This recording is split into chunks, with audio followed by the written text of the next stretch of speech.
ஹைப்பா, good evening. இன்னைக்கு டின்னருக்கு என்ன பண்ண போகிறோன்னா, இந்த காஞ்ச கறி போட்டு ஒரு குழம்பு தான் வைக்க போகிறேன். வாங்க, ஊரில் வந்து திருவிழாவோட கெடா வெட்டுவாங்க இல்லையா? நாங்கள் வெட்ட மாட்டோம், ஆனால் வந்து எங்களுக்கு வரும்.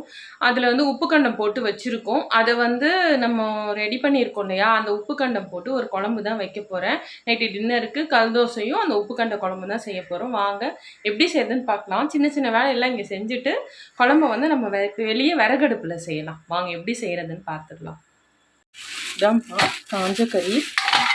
ஊரில் ஒரே டைமில் சமைச்சு செய்ய முடியாது இல்லையா? அதனால இந்த மாதிரி உப்பு கண்ட மாதிரி ரெடி பண்ணிடுவாங்க. இதில் நான் கொஞ்சம் எடுத்து தான் நான் வந்து குழம்பு வைக்க போகிறேன். ஃபஸ்ட்டு கொஞ்சம் சுடுதண்ணியில் போட்டுட்டு கொஞ்சம் இதுவானதுக்கப்புறம் நம்ம தாளிக்கலாம். இது இருக்குது பாருங்கள், எல்லாமே சுத்தமாக நல்லா இது பண்ணது தான். இது வந்து கொஞ்சம் எலும்பாக இருக்கிறது மட்டும்தான் போட்டு இன்றைக்கி வந்து நம்ம குழம்பு வைக்க போகிறோம். தண்ணி அடுப்பில் வச்சுருக்கேன், போட்டுடலாம். ஒரு 10 நிமிஷம் சுடுதண்ணியில் கிடக்கட்டும். எலும்பாகவே போடுறேன்.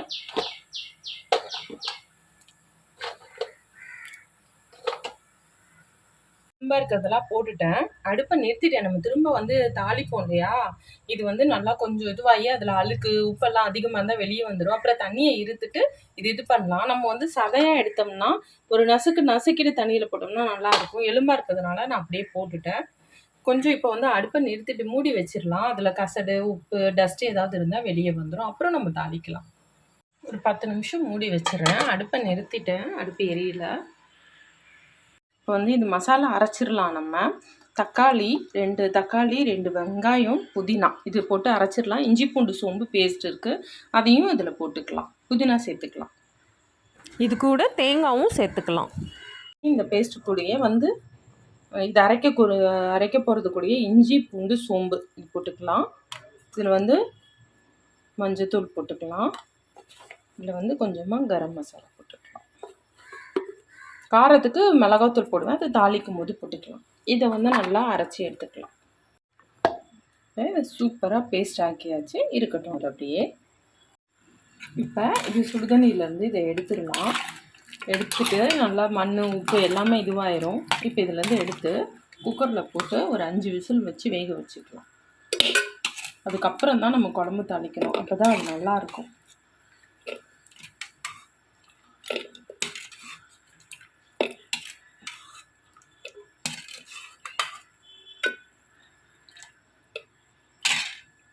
அடுப்பில் ஒரு 3 விசில் 4 விசில் வச்சிடலாம்.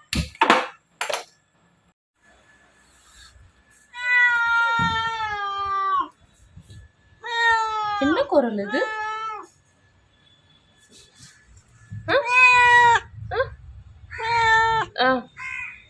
அது யார் இது அந்த பக்கம்? என்ன வேணும்? பசிக்குதா? எல்லாம் வாசனைக்கு வந்துட்டிங்களா? இருங்க, வெயிட் பண்ணுங்க. இப்போ வந்து பின்னாடி விறகடுப்பு பற்ற வச்சுக்கலாம். சிரட்டையை வந்து கேஸ் அடுப்பில் வச்சு சிரட்டையை பற்ற வச்சுட்டு பின்னாடி விறகடுப்பில் வச்சுட்டு விறகெல்லாம் வச்சிங்கன்னா நல்லா பற்றிக்கும். ஃபஸ்ட்டு மட்டும் சிரட்டையை கேஸ் அடுப்பில் வச்சிங்கன்னா இது ஈஸியாக நம்ம பற்ற வச்சிடலாம். இப்போது வந்து மேலே வந்து நம்ம மண் சட்டி வச்சுட்டு நான் இனிமேல் தான் குழம்பு தாளிக்க போகிறேன். நல்லா பற்றட்டும். இப்போ வந்து பட்டை, கிராம்பு, ஏலக்காய், கருவேப்பிலை, குழம்பு மிளகாத்தூள் இது எல்லாமே இங்கே தான் எடுத்து வச்சுருக்கேன். நம்ம வந்து உப்பு மட்டும் கொஞ்சம் பார்த்து போடணும். ஏன்னா கறியில் ஆல்ரெடி உப்பு அதிகமாக இருக்கிறதுனால குழம்புல கம்மியாக தான் சேர்க்கணும். இப்போ வந்து என்ன அரைச்சி வச்சுருக்கேன்னா இஞ்சி பூண்டு தேங்காய் தக்காளி வெங்காயம் குழம்பு மிளகாத்தூள் எல்லாமே வந்து இது பண்ணிக்கலாம். நம்ம தேவையான அளவு எண்ணெய் ஊற்றிக்கலாம். பட்டை கிராம்பு ஏலக்காய் சேர்த்துக்கலாம். இதெல்லாம் நிறையா போட்டால் தான் நமக்கு வந்து அந்த காஞ்ச கறி ஸ்மெல் வராமல் ஒரு நல்லா ஒரு பாயா மாதிரி ஒரு ஸ்மெல் வரும்.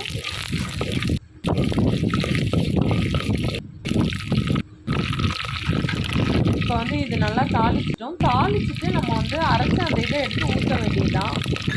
கருவேப்பிலை சேர்த்துக்கலாம், கொத்தமல்லி இருந்தால் கொத்தமல்லி சேர்த்துக்கலாம். நான் அரைக்கும் போதே தேங்காய் புதினா இஞ்சி பூண்டு எல்லாமே அரைச்சிட்டோம். நம்ம தக்காளி வெங்காயம் வதக்கணுனாலும் வதக்கலாம். நான் கொஞ்சம் அப்படி இதுவாக வரணும் அப்படின்னு சொல்லிட்டு நான் அரைச்சிட்டேன் தேங்காவோடு சேர்த்து. இப்போ அரைச்ச பேஸ்ட்டை வந்து இது உள்ளே ஊற்றிடலாம்.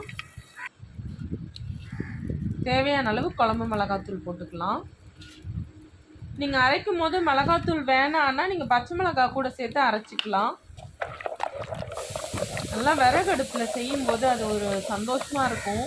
வாசனையும் நல்லாயிருக்கும், ருசியும் நல்லாயிருக்கும். நாங்கள் வந்து செஞ்சுட்டு நைட்டு வெளியே உட்காந்து டின்னர் சாப்பிட்லான்றது தான் பிளானு. தோசையும் விறகடுப்பில் தான் ஊற்ற போகிறேன். இப்போ குழம்புக்கு கொஞ்சமாக உப்பு போட்டுக்கலாம். கறியில் வந்து நம்ம உப்பு அதில் இருக்குன்றதுனால இதில் கொஞ்சமாகவே சேர்த்துக்கலாம். இப்போ வந்து குக்கரில் விசில் வருது. ஸ்டீம் போன உடனே நம்ம இதை எடுத்துகிட்டு போய் அந்த குழம்புல ஊற்றிட வேண்டியதுதான். அந்த தண்ணியோடு சேர்த்து ஊற்றிட வேண்டியதுதான்.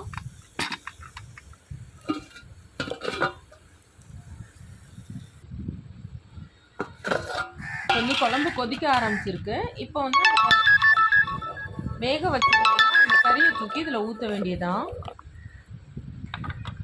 காஞ்ச கறி ஸ்டீம் போயிடுச்சு, ஊற்றிடலாம்.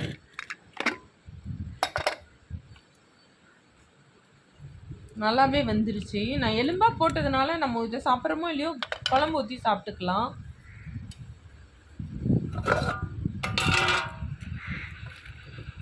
இது கூட தண்ணியோட சேர்த்துக்கலாம். நீங்கள் வந்து முதல்ல நல்லா குழவிக்கல்லில் அந்த கறியை வந்து தட்டிட்டு தண்ணியில் நல்லா அலசிட்டு அப்புறம் சுடுதண்ணியில் போட்டுட்டு குக்கரில் வேக வச்சிங்கன்னா ஃப்ரெஷ் மட்டன் கிரேவி மாதிரியே தான் இருக்கும். நல்லா கொதிக்குது, குழம்பு கொதிக்கட்டும். நல்லா வாசனை பயங்கரமாக வந்தது. சரி, நம்மளும் அப்படியே ரிலாக்ஸாக சேர் போட்டு உட்காந்துக்கலான்னா அது பக்கத்துலேயே விறகடுப்பு நல்லா நின்று தணலாயிருச்சு. குழம்பு வந்து சிம்மில் இப்படியே இருக்குது. நான் அப்படியே வந்து திரும்ப பற்ற வைக்க பதிலாக தணல்லையே இப்படியே இருக்கட்டும். சூடாக கல் தோசை சுட்டு நம்ம வந்து குழம்பு சாப்பிட்லாம். சூப்பராக. உண்மையாகவே காஞ்ச கறி குழம்பு மாதிரியே இல்லைங்க, ஃப்ரெஷ் மட்டன் குழம்பு மாதிரி பாயா மாதிரி இருக்குது டேஸ்ட்டு. உப்பெல்லாம் சரியாக இருக்குது. உப்பு காஞ்ச கறின்றதுனால இதில் ஆல்ரெடி உப்பு இருக்கும். அதனால் நான் அந்த மசாலாவுக்கு தகுந்த மாதிரி உப்பு தான் நான் போட்டேன். தணல்லையே இருக்கட்டும், மூடி வச்சிடலாம். சூப்பராக கல் தோசையும் சுட்டுடலாம்.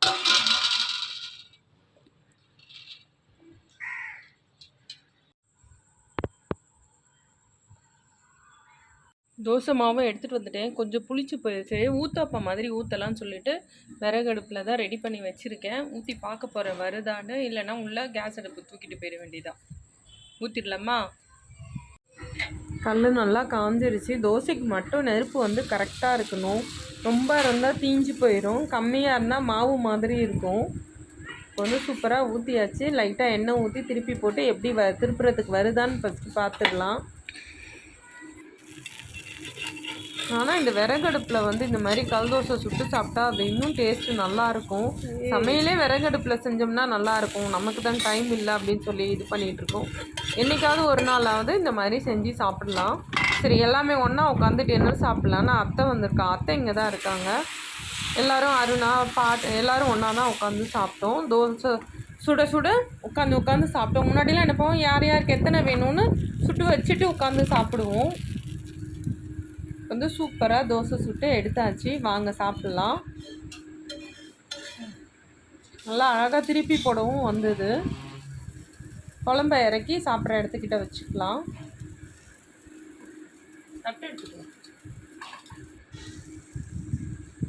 அவ்வளோதான், சாப்பிட உட்காந்தாச்சு. பாட்டியும் பேத்தி சஞ்சு எல்லோரும் உட்காந்துருக்காங்க. நான் என் பையன் மட்டும்தான் இல்லை, வர லேட்டாக ஆகும்னு சொல்லிட்டான். சூப்பராக அன்றைக்கி என்ஜாய் பண்ணி கூட ஒரு தோசை சாப்பிட்டோம் எல்லோரும். நீங்களும் கண்டிப்பாக இந்த மாதிரி தோசை சுட்டு குழம்பு வச்சு சாப்பிடுங்க. அவ்வளோதான்ப்பா. உங்களுக்கு இந்த வீடியோ பிடிச்சிருந்தா லைக் பண்ணுங்கள், ஷேர் பண்ணுங்கள், கமெண்ட் பண்ணுங்கள், சப்ஸ்கிரைப் பண்ணுங்கள். அடுத்த வீடியோவில் பார்க்கலாம்ப்பா. பாய்.